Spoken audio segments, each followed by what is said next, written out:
¿Qué tal? ¿Cómo les va? Buenas tardes, buenas noches. Bienvenidos a esta primera temporada de Realidad 2020. Varios años sin grabar, sin ejercer el periodismo desde esta casa y por supuesto le quiero dar las gracias a las autoridades de Canal C por permitir este nuevo producto periodístico aquí en Canal C. Les paso a comentar que para hoy vamos a estar hablando con el concejal de Encuentro Vecinal, doctor Juan Pablo Quintero, básicamente porque ayer, domingo, escribió una nota de opinión en el diario de La Voz del Interior, donde entre otras cosas que vamos a estar hablando, es mi interpretación, mi análisis, tilda al actual intendente Martín Yarlora de abusar del poder. ¿Por qué digo esto? Porque cito una frase de Montesquieu, ese jurista, filósofo, que junto a Rousseau y otros pensadores influyeron mucho en lo que fue la Revolución Francesa. Dice, entre otras cosas, aquel que tiene el poder tiende a abusar de él, ¿no? Mi análisis es que se lo dijo directamente al actual intendente Martín Yarlora. De eso y de los contrapesos, minoría y mayoría del Consejo Deliberante, vamos a estar hablando con el concejal Juan Pablo Quintero. Presentación, auspicios y volvemos.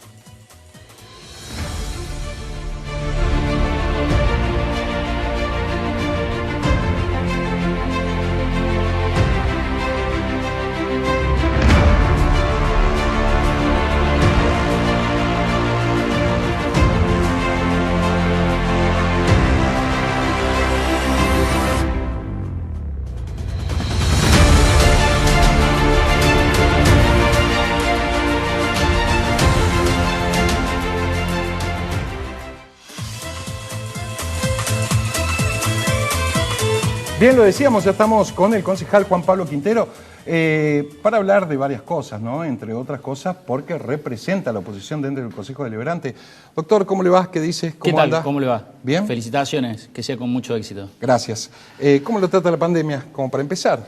Bueno, como todos, ¿no? Si bien uno tiene la posibilidad de, por la actividad que tiene, estaban los dirigentes de los tres estamentos, tanto municipal, provincial y nacional, estábamos exceptuados. Yo particularmente me lo he tomado con mucha responsabilidad, básicamente porque hace 10 años pasé por una situación muy complicada con la pandemia de la gripe A. Yo la contraje, tuve una neumonía bilateral grave, con lo cual sé de lo que estamos hablando. Claro.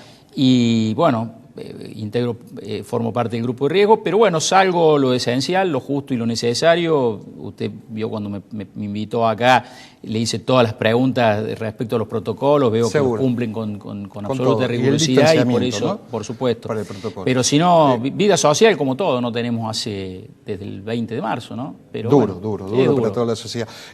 ¿Cómo evalúa la gestión provincial en cuanto justamente a gestionar este contexto pandémico? En lo provincial me meto y después me quiero meter en el Consejo Deliberante porque ustedes, junto con García Elorrio y otros dirigentes, tienen una fuerza política a nivel provincial. Sí, a ver, respecto al manejo de esta situación de la emergencia sanitaria, si usted se fija desde el 20 de marzo en adelante, lo que he manifestado en las redes, todo he tenido mucha prudencia, básicamente porque no conozco del tema de sanitarismo, no conozco.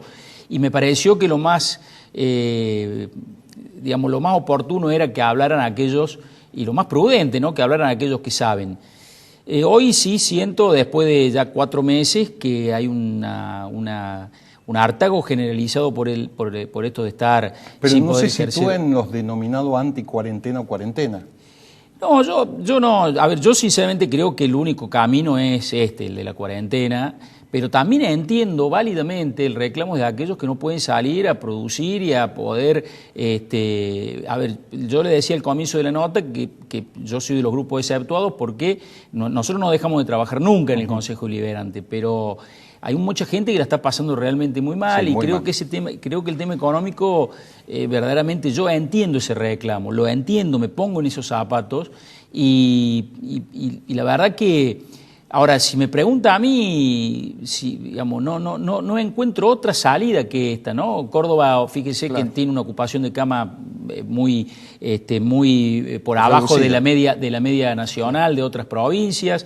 Pero bueno, la verdad que esperemos que las decisiones sean mejores y me parece que la pospandemia va a ser muy complicada y va a requerir mucha presencia de los estados y mucha inteligencia para salir de este atolladero económico en el que vamos a entrar. Hay regiones completas que han que la están sufriendo mucho más que otras, ¿no? Seguro. Es un tema muy complejo. Ojalá los dirigentes políticos que le toca manejar esto estén a la altura. Ahora sí, le quiero proponer que pasemos a una nota de opinión que salió ayer, que usted publica, básicamente haciendo varias reseñas del funcionamiento del Consejo Deliberante, ese contrapeso mayoría-minoría. Y tuvo algunas cosas contundentes en esa nota, ¿no? Sí, lo podría tranquilamente, a ver, yo esto mismo lo puedo decir de la legislatura, donde fui legislador durante 3 años y 2 meses hasta el día que renuncié, claro. Y la abrumadora mayoría del peronismo en ese momento también operaba casi de la misma manera que ahora. La diferencia es que, bueno, en el periodo que yo fui legislador, que era 2015-2019, el peronismo tenía una mayoría que todavía no era lo escandalosa que es ahora tiene 51 de 70. Es absolutamente imposible. Sí, lo escuché a García Elorrio, bueno, su socio político, diciéndole, puede ser que alguna vez... Y es difícil, ¿no? Porque fíjese que yo lo escuchaba en la introducción, yo fui al discurso inaugural del gobernador invitado, fui en la legislatura nueva, y fíjese que me quedó una frase que él dijo ese día que el haber sacado casi el 60% de los votos, 57 sacó, 60 en la capital. No, dijo otra palabra, dijo, eso no me va a convertir en un arbitrario. O sea, diciendo, y lo dijo públicamente también, que esa abrumadora cantidad de votos que había sacado no lo podía convertir en autoritario. Y lamentablemente lo que estamos viendo es eso, ¿no? Fíjese lo que pasó... ¿En el gobernador o en el intendente? ¿O en ambas? En ambas gestiones. Y en el gobernador, después vamos a la intendencia, pero en el gobernador lo veo... A ver, fíjese lo que hizo con la reforma jubilatoria hace 2 meses atrás, cuando en una semana que habíamos pasado a fase 3, retrocedimos a fase 1, sacaron una ley que la mandaron a las 12 del mediodía, salió a las 4 de la tarde, de nada más y nada menos que todo el sistema jubilatorio, una reforma muy de fondo, ¿no? Y a los 3 días estábamos de vuelta en fase 3. Con lo cual fue evidente la maniobra, ¿no? No tener a la gente en la calle, no poder manifestar, eso en la legislatura. Y en el Consejo había pasado algo muy parecido 5 días antes. 5 días antes se había hecho una reforma... Si bien no le pusieron palos en la rueda a Martín Yarlora antes de la pandemia, de no ponerle palos en la rueda, aprobaron prácticamente todas esas ordenanzas y modificaciones. Algunas no, pero sí. Más de la mitad le puedo garantizar que se la... En sesiones extraordinarias mandaron 42 proyectos de ordenanza. Más de la mitad fueron acompañadas por el bloque. Y lo digo, y no me arrogo la representación de nadie porque no corresponde, pero le puedo decir que nosotros somos 6 bloques de la oposición, somos 15 concejales que representamos 6 bloques distintos, y le dimos siempre el número necesario para que las ordenanzas se pudieran tratar. Aquellas que necesitaban 2/3 para ser tratadas sobre tablas se lo dimos. No le impedimos nunca, no jugamos nunca con esa herramienta que muchas veces en la política se utiliza tanto, el no dar el número para que no puedan llegar al tratamiento. Y se aprobaron ordenanzas complejas, en la segunda lectura del presupuesto, la ordenanza un cambio en la compra y contrataciones con poderes ilimitados al intendente para poder hacer un montón de cosas que a nosotros nos parecían que eran abusivas, pero que la tiene, la emergencia económica. Pasamos en número, en estadísticas. ¿Cuántas ordenanzas lleva aprobadas desde que asumió Yarlora y cuántas la oposición? No, de la oposición no. Casi todas las ordenanzas que se aprueban habitualmente, las de extraordinarias fueron solamente del Ejecutivo. Claro. Y luego, bueno, nosotros tuvimos 2 sesiones ordinarias solamente en este periodo y los demás son todas sesiones, y después tuvimos 10 sesiones especiales.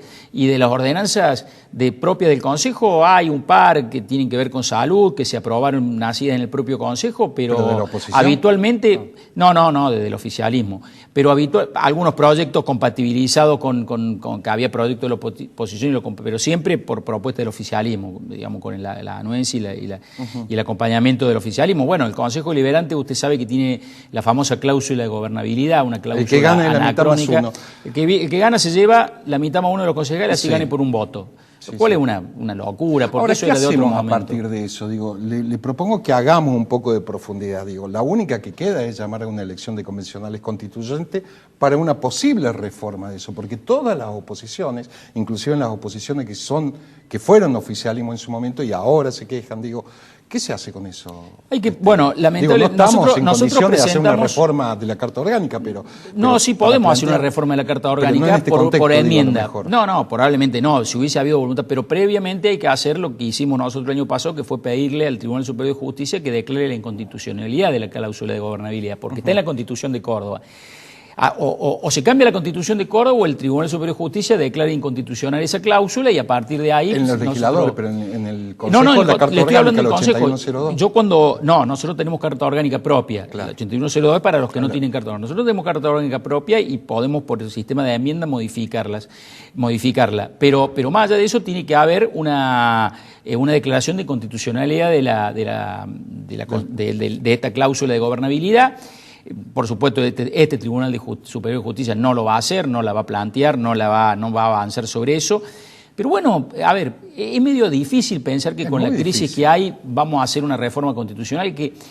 Las constituciones deben ser revisadas cada determinada cantidad de tiempo, porque esa cláusula de gobernabilidad se puso en su momento porque la democracia incipiente, cuando habíamos vuelto del periodo negro de la dictadura en Argentina, había que dotarla de fuerza y la cláusula de gobernabilidad le daba a quien gobernaba la posibilidad de tener la mitad más uno y no tener que estar siempre atado a los vaivenes por sistema DON. En este Consejo Deliberante, si se hubiesen repartido por sistema DON, hoy el oficialismo, de 31 concejales, el oficialismo tendría 14 concejales, mi bloque no sería unipersonal, sino que seríamos 2, Córdoba Cambia tendría 1 más, 7, y la oposición tendría 2 concejales más que el oficialismo.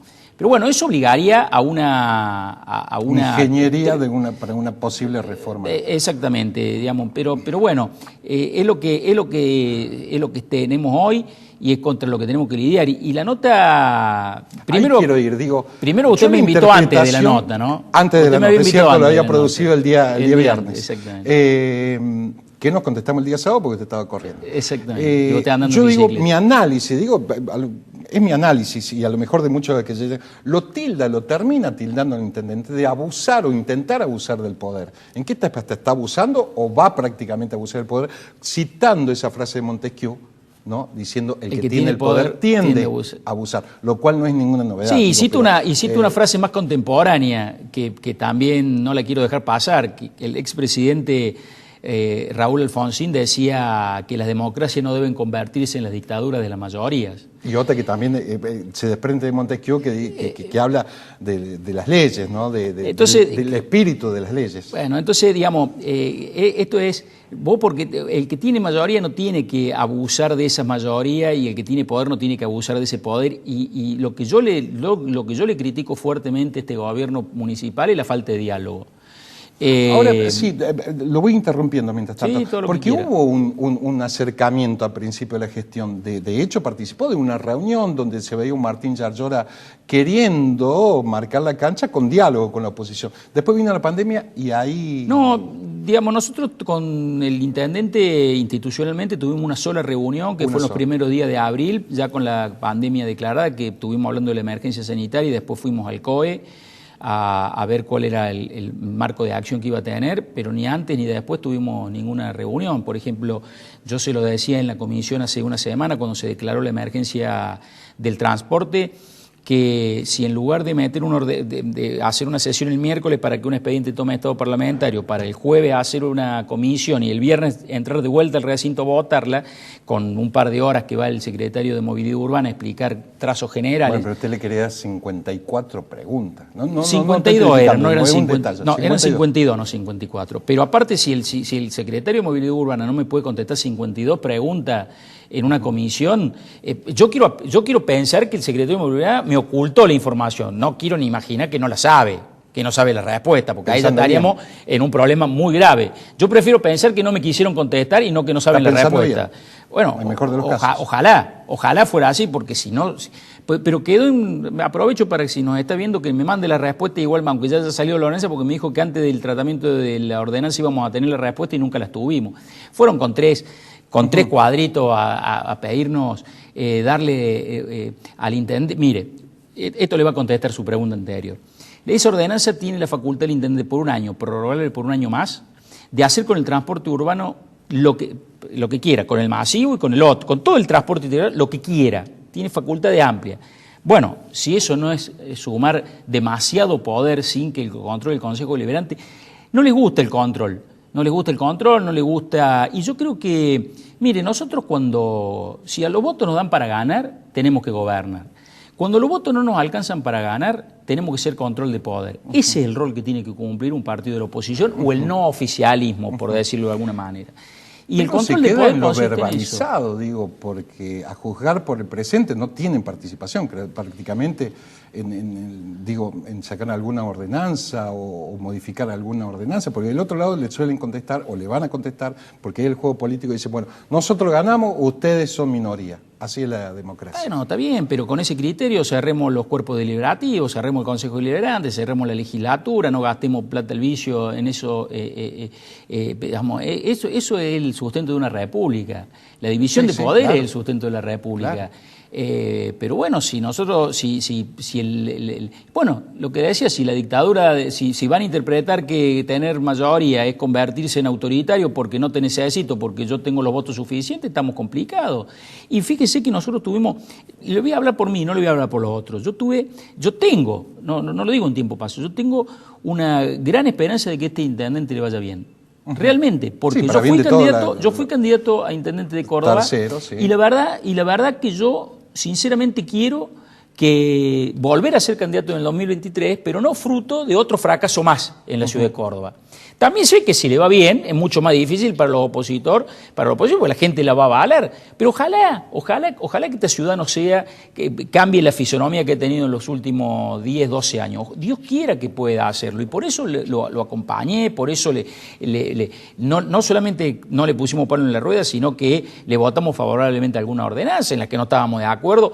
Básicamente en las que yo no he estado de acuerdo deben darles poder ilimitado sin que pase por el Consejo Deliberante. A ver, la tarifa de los servicios públicos la va a poder fijar el intendente sin que el Consejo Deliberante intervenga, pese a que es una facultad otorgada exclusivamente a los concejales por carta orgánica.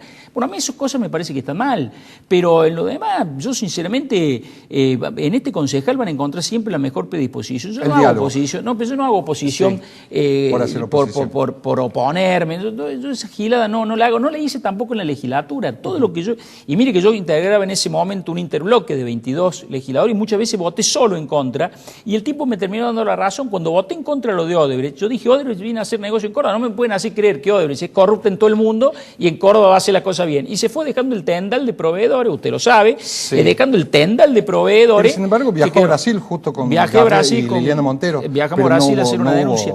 Concretamente, en algún momento se intentaba que el ex gobernador de la Sota estuviera rozado con esto, pero no se la verdad que no era personalizado lo nuestro, era simplemente pedir la investigación, pero ellos nos aclararon, nosotros hablamos con la gente, con el cuerpo de fiscales que comandaba Moro.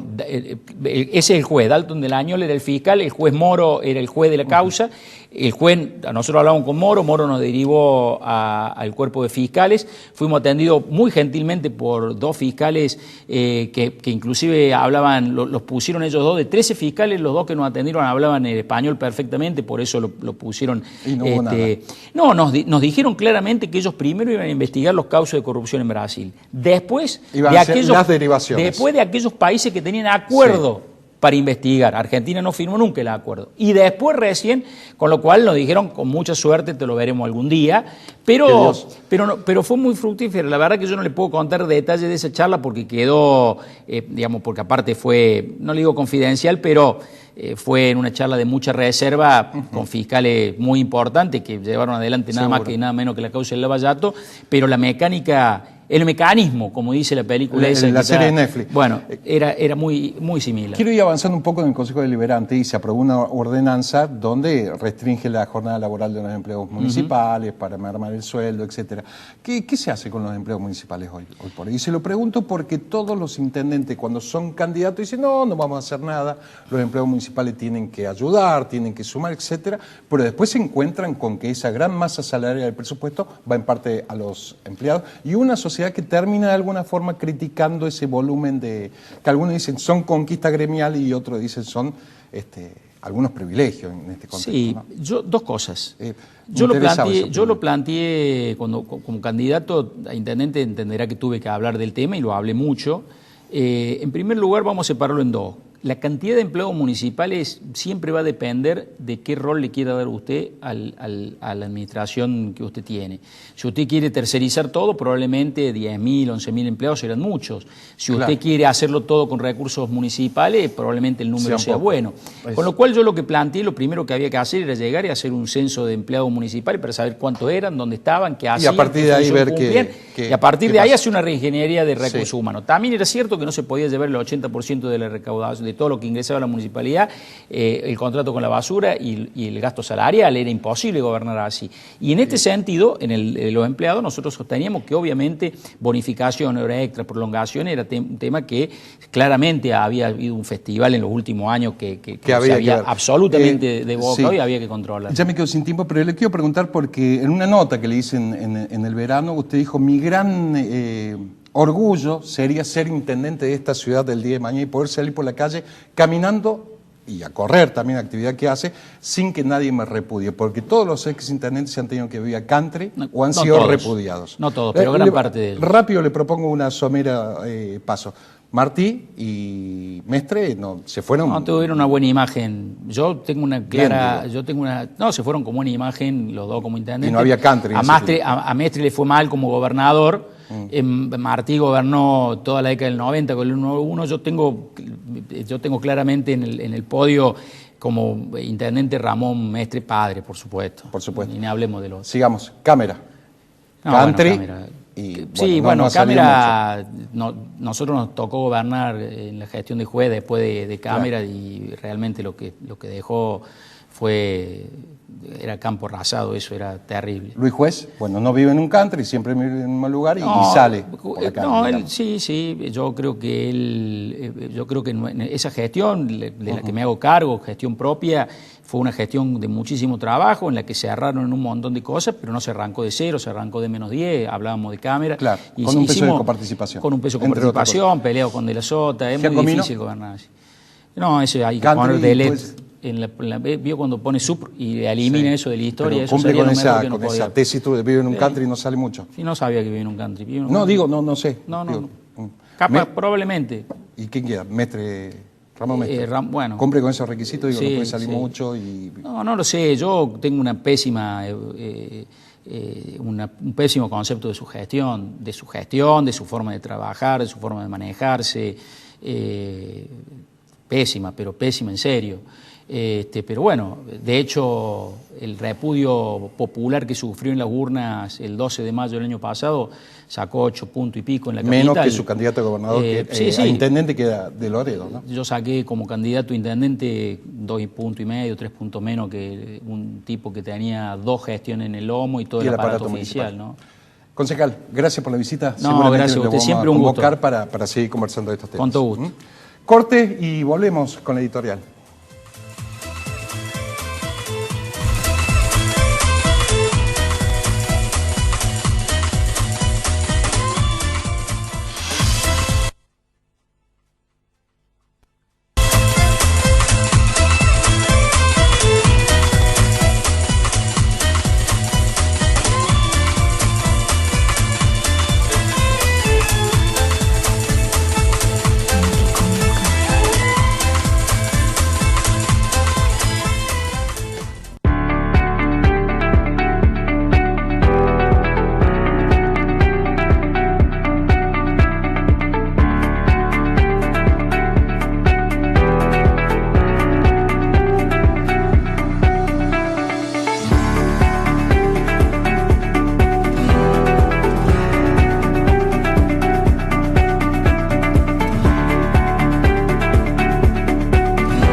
Pato Fernández y Chelo Meloni analizan nuestra realidad en el programa donde la voz de los cordobeses es protagonista. Ida y vuelta, de lunes a viernes a las 20 horas, por Canal C. Estamos con vos.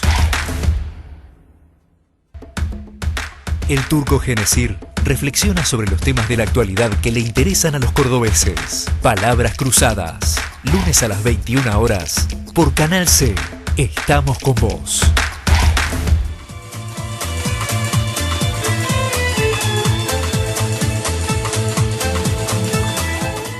Cuando uno analiza y observa la política en este contexto pandémico, aparece un escenario que se termina bifurcando en varios caminos. Uno es el del gobierno nacional, con su sello político, como es el kirchnerismo o el albertismo.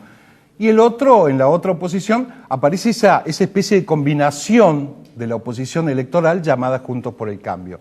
En lo que respecta al gobierno nacional actual, lo que aparece como principal acto de gobierno es justamente la gestión de pandemia. Una pandemia que terminó licuando esa denominada luna de miel que todo gobernante tiene cuando apenas asume los gobiernos, como es el caso de Alberto Fernández.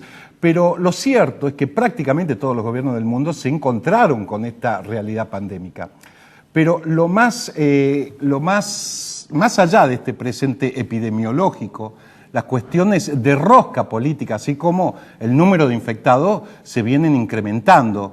Y lo que se asoma en el partido del gobierno nacional es lisa y llanamente una lucha interna por el poder político en el partido gobernante, por momentos implícitas y por otras bastantes explícitas, para ver quién se termina quedando con el poder político dentro del justicialismo a nivel nacional, en sus dos vertientes, el albertismo o el kirchnerismo. Una lucha interna que, más allá de sus síntomas, empieza a mostrar signos de una contienda y una pugna entre el albertismo y el kirchnerismo. La historia política, por lo menos contemporánea y más aún del peronismo, tiene una máxima que deja a las claras que el que gana conduce y el resto acompaña.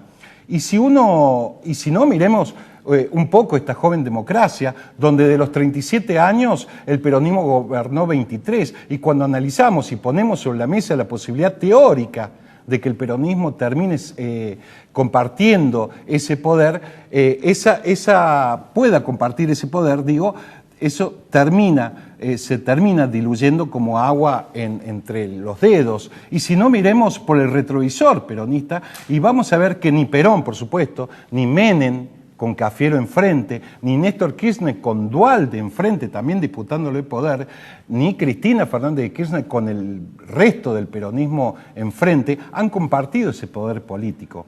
Más allá que uno de los mandamientos peronistas dice que para un peronista no hay nada mejor que otro peronista, en la práctica del ejercicio del poder, el poder del que tiene y necesita ser ejercido, ya que para mal o bien Alberto Fernández es el actual presidente. En definitiva, el peronismo no puede ni debe ser ejercido de manera bicéfala, como es el caso de Alberto Fernández y el kirchnerismo. Y para finalizar, aquellos fanáticos políticos del kirchnerismo que dicen que Alberto Fernández nunca traicionaría a Cristina Fernández de Kirchner, tienen que recordar que si hablamos de traición política, Eduardo Duhalde tendría que sentirse, de hecho ha sido así, traicionado, ya que fue prácticamente el mentor para que Néstor Kirchner llegara con aquel apenas 22% de los votos contra un Menem que había ganado en primera vuelta con el 24% de los votos y que se termina bajando en la segunda vuelta electoral. A partir de este presente,